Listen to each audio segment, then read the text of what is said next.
There is one more topic that you should know, and that is transfer learning. Until now, in all the examples that we have seen, we have trained the neural network to identify the vertical and horizontal edges. And these are the weights and filters that it has learned in the convolution and fully connected layers. Let's say later on you get a new task to identify the plus and the multiplication symbol. In this case, what would you do? It's simple. You initialize all the weights to 0.1. You start from scratch and train the network to detect or identify these two new set of symbols. Or there is another approach. What you can do is you can fix the weights in the convolution layers. That is, whatever weights you already had when you train the network for vertical and horizontal edges, you use the same weights. And only in the fully connected layer, you train these weights for the filters, for these filters. For example, what might happen is, if you take the plus symbol, this might be the feature map output with these set of weights. And then when you flatten the feature map to one-dimensional feature vector, it will look like this. Now, when you train the fully connected layer, these might be the set of weights that your network will learn to identify the plus sign. And similarly for multiplication symbol, your network will learn some other set of weights. Okay, so this is how, even without changing the weights in the convolution layer, just by altering the fully connected layer, you will be able to detect or identify some new set of symbols or new images. So this is the idea behind transfer learning. But first of all, why should I do it? That's because there is some time that is taken to train all these convolution layers. Now by fixing the weights and by reusing the same weights, I'll be saving this time. But if you take just these two images, the amount of time saved might sound very trivial. But if you take some practical case, for example ImageNet, where you have 1000 classes and almost 1.2 million images, even on a good PC with GPU, you will need some 4 to 5 days. Later on, when you are working on the Pascal dataset, instead of retraining the entire network from scratch, what you can instead do is, you can just replace the last fully connected layer. In this case for ImageNet, this last fully connected layer will have 1000 outputs corresponding to 1000 different classes. But for Pascal, it has just 20 classes, so you will have 20 different outputs. Of course, you initialize all the weights to 0.1 and then train only this part of the network.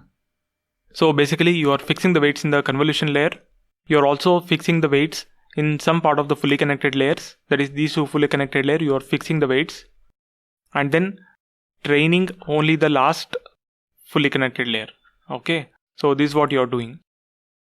So this is what we just discussed now. There can be another approach. Instead of fixing these weights, you can allow them even these weights to get updated. That is, you train the network and you let these weights to get updated. And you fix only the convolution part. You are initializing the last fully connected layer and you don't do any initialization in the other two layers. You let them get updated starting with the same weights.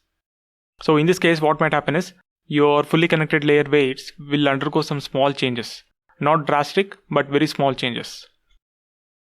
So this step is called fine-tuning. Here what's happening is your classification part is already good at classifying the images.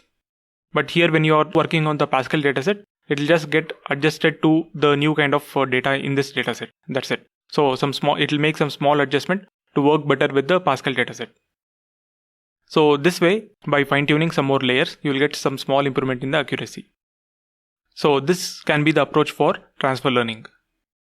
But please note that you can train your network on the ImageNet dataset, a larger dataset like ImageNet, and then fine-tune it for Pascal. You can't do it the other way around. That is, you can't train your network on Pascal and then fine-tune for ImageNet. This way, it may not work that well.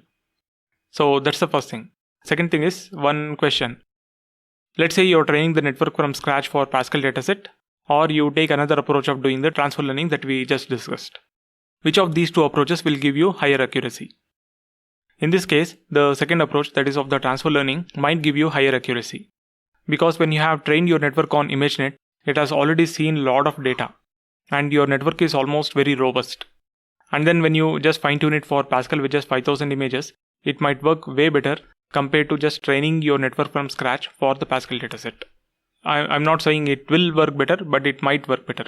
That's the second advantage of transfer learning. You not only save some time, but you might also get higher levels of accuracy. But also note that the kind of images in both these datasets should be somewhat similar. And if you look at images in the ImageNet and the Pascal, you will have pictures of, say, automobiles animals, humans, and other everyday objects. So yeah, if the images in your dataset are similar, then you can apply transfer learning. But if it is way different, for example, now you're given a task to classify X-ray images. In this case, transfer learning may not work so well, because the kind of features that your network has to extract to analyze the X-ray images are way different than the kind of features that it has to extract in your ImageNet and Pascal dataset. So that is the reason why your transfer learning might fail when you have different kinds of images. But even in this case, there is a compromise formula. That is, what you can do is, we have already seen this. When you train your convolutional neural network, in some of the initial layers, the kind of features that your network will learn is very basic. And also they are very generic. These shapes you can see, they are very generic shapes. But as you go deeper into the network, the kinds of features that your network will learn are very complex. Not just that, they are also very specific to the kind of dataset that your network is seeing. That is, if you are training on ImageNet, it will become very much customized to ImageNet. And later on, if you are trying to work on the X-ray images, it may not work so well. So even in this case, what you can do is, because some of the shapes in your earlier layers are very generic and very basic shapes, you can fix the weights in these layers, in the convolution layers, and from layer 4 onwards till the end of the classification part, you can retrain the network or fine-tune them. So even this strategy might work. How many layers you want to fix and how many layers you want to fine-tune, it all depends on the dataset that you have, and you may have to do some experiment to find out what works best.